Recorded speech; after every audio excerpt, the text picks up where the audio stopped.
Marami tayo din eh. Hindi na.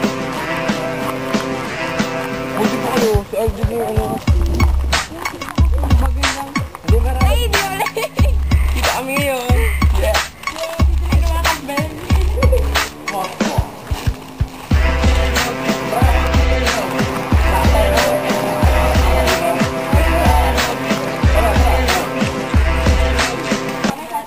Naman, handa na po ba kayo sagutin ang mga tanong pag sa inyong business?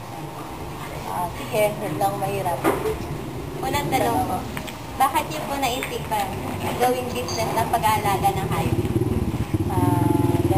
Yan ang aming naging business kasi unang-una, ito ay inanapan namin sa aming mga bianan ko.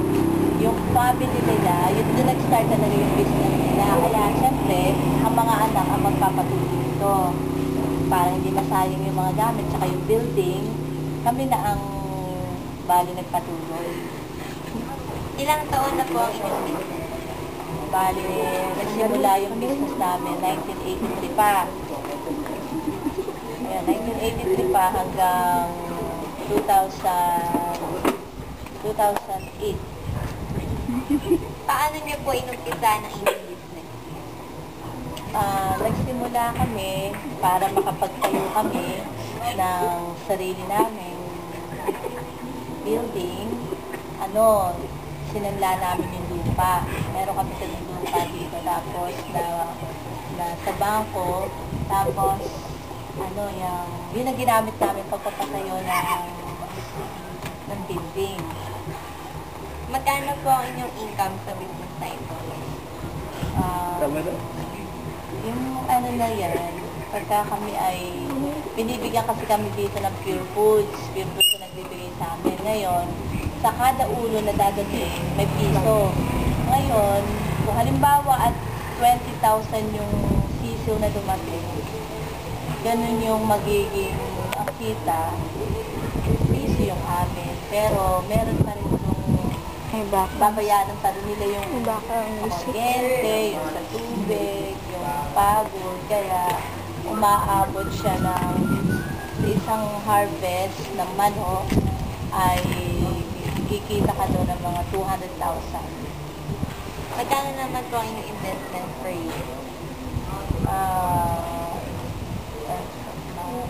Siguro ay kasi sa isang taon mag-harvest kami ng mga 2 beses. Siguro may kinita kami doon mga 300,000. May time po ba na nalulugi kayo sa business? Ay, oo, malimit malugi.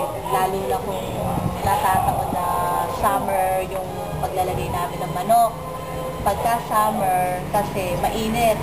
Ang mga manok ay lagi mo yan. Pag hindi mo naglalagyan ng tubig yung nila, dahil stroke sila. Magkakamatay yung mga manok. Pag namatay yung mga manok, wala na, lugi na. Kasi bless na yun. Hindi kami kikita doon. Successful po ba ang inyong? Masasabi ko, successful nung una, pero habang nagtatagal ay hindi na rin in demand yung kasi marami na kasi mga tawag doon, marami na kaagaw sa negosyo, meron na siya panayo ng manukan. Kaya nag-shift kami ng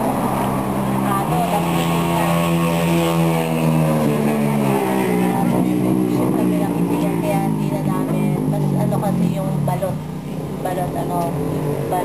sales sa kami. Kaya hindi ba salamat din. Kamusta po? Ito po ang dating manuka na naging itikan na ngayon ay tirahan ng mga kambing. Liga, pasok tayo. Manukan. Pero sa kasalukuyan, makikita niyo pong mga kambing na ang nakatira. Ito mga kambing na nakatira dito ay dahil sa init, nagkahawa-hawa ng sakit at bigla silang nalugi. Dali!